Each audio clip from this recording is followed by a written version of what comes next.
Hello viewers, welcome to BotPenguin.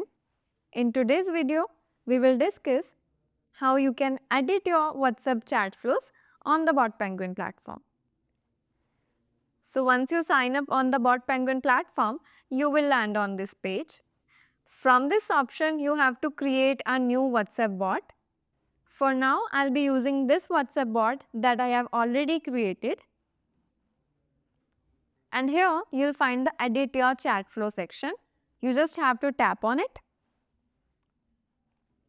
And you'll find the list of all the flows that you have created. To create new flow, you can click on the create new flow button. If you want to learn in detail how you can create a new flow, I'll give the video link in the description box below.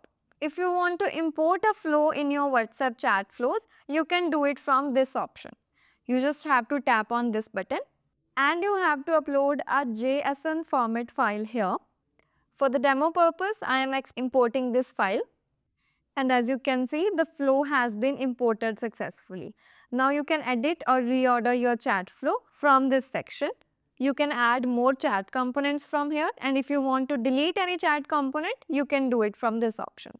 Coming back to the chat flows section. If you want to export any flow, you can simply do it by clicking on this button. From here, you can click on the download button and the flow will be downloaded in the JSON format file. So this was how you can import or export your WhatsApp chat flows. If you want to edit your chat flow, you can do it from this button. So that was the simple process of exporting and importing your WhatsApp chat flows on the BotPenguin platform. If you have any doubts, you can refer to the help documentation of the BotPenguin. The link of the same will be provided in the description box below. Thank you.